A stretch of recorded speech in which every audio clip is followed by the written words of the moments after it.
κύριε συνάδελφε.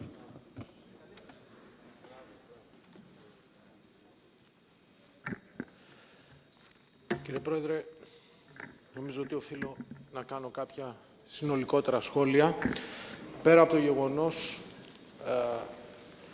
της από μέρους μας αναγνώρισης ότι η αναστολή χρηματοδότησης του κόμματος των Σπαρτιατών είναι αυτονόητη, με δεδομένη την ισχύουσα νομοθεσία, καθώς καλύπτονται όλες οι σχετικές προϋποθέσεις, έτσι όπως αυτές αποτυπώθηκαν στην πρόσφατη τροπολογία. Επιτρέψτε μου λοιπόν αυτές τις συνολικότερες παρατηρήσεις που αφορούν το ζήτημα της άκρας δεξιάς, του φασισμού, της αντιμετώπισης του. Νομίζω ότι το βασικό ζήτημα το οποίο πρέπει να τονιστεί είναι ότι είναι μάλλον προσχηματική και υποκριτική η στάση της κυβέρνησης, αλλά και του κόμματος της Νέας Δημοκρατίας, διότι η άνοδος του φασισμού, της άκρας δεξιάς, που δεν είναι μόνο ελληνικό φαινόμενο, αλλά αυτή τη στιγμή συγκροτεί, αν θέλετε, ένα παγκόσμιο κοινωνικό και πολιτικό ρεύμα, δεν μπορεί να αντιμετωπιστεί μόνο ή κυρίως με διοικητικά διατάγματα, διοικητικές αποφάσεις ή διοικητικές κυρώσεις. Ιδιαίτερα δε, αν αυτά τα διοικητικά μέτρα δεν αντιστοιχούν σε μια ιδεολογική και πολιτική στάση που αντιμετωπίζει και δεν ανέχεται ή δεν τροφοδοτεί πολύ περισσότερο τις ιδέες της άκρας δεξιάς και του φασισμού. Και νομίζω ότι είναι ακριβώς αυτό το σημείο που αναδεικνύεται το πρόσχημα και η πολιτική σκοπιμότητα. Να θυμίσω μερικά πράγματα από το παρελθόν.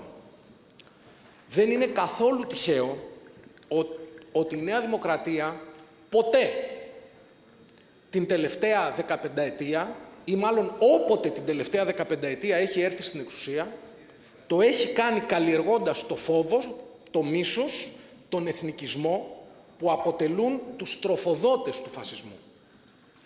Ποιος ξεχνάει την αποστροφή του κυρίου Σαμαρά ότι πρέπει να ανακαταλάβουμε τις πόλεις μας. Από ποιον άραγε είχαν καταληφθεί οι πόλεις μας?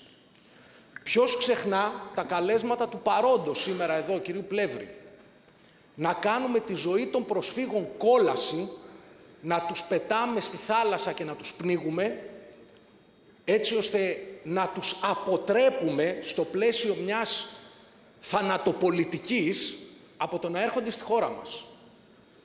Ποιος ξεχνά τις προνομιακές σχέσεις της Νέας Δημοκρατίας με τη Χρυσή Αυγή, οι οποίες αποκαλύφθηκαν στο Πανελλήνιο με τη μυστική συνάντηση του τότε Γενικού Γραμματέα της κυβέρνησης της Νέας Δημοκρατίας, του κυρίου Μπαλτάκου, με τον καταδικασμένο σήμερα κύριο Κασιδιάρη, όπου μιλούσαν σαν φίλοι και πολιτικοί συνεργάτες.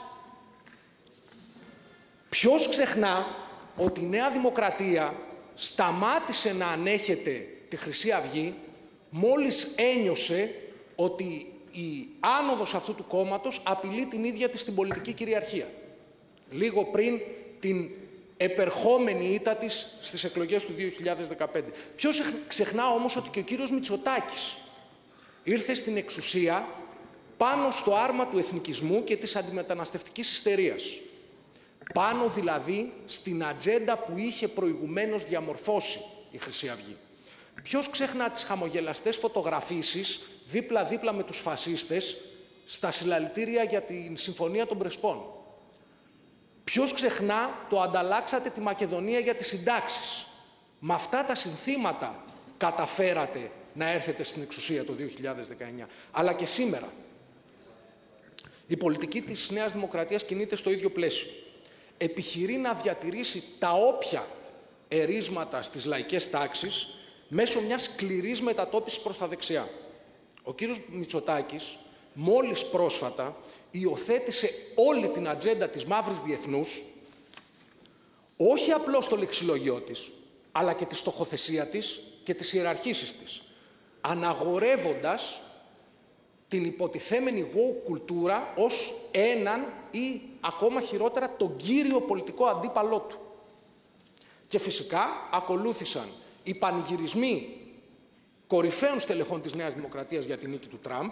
Δεν ξέρω πώς νιώθει ο Υπουργός Εσωτερικών σε σχέση με αυτούς τους πανηγυρισμούς. Καλό θα ήταν να μας πει την πολιτική του άποψη. Οι δημόσιες εκφράσεις θαυμασμού για τον δισεκατομμυριούχο νοσταλγό, τον Ναζί και προνομιακό συνομιλητή της AfD, Elon Musk, οι συναντήσεις του κυρίου Γεωργιάδη με το σύλλογο φίλων Τραμπ και οι αποθεωτικές δηλώσεις για τον νέο πρόεδρο των ΗΠΑ. Θα μπορούσα να πολλαπλασιάσω τον κατάλογο, κύριε Πρόεδρε. Να μιλήσω για τα βασανιστήρια στα αστυνομικά τμήματα, να μιλήσω για τις κρατικές δολοφονίες, να μιλήσω για τον τρόπο με τον οποίο αντιμετωπίζονται μετανάστες και πρόσφυγες, να μιλήσω για τον ποινικό λαϊκισμό, τον άγριο ποινικό λαϊκισμό και την καλλιέργεια του ηθικού πανικού. Το ζήτημα είναι το ίδιο.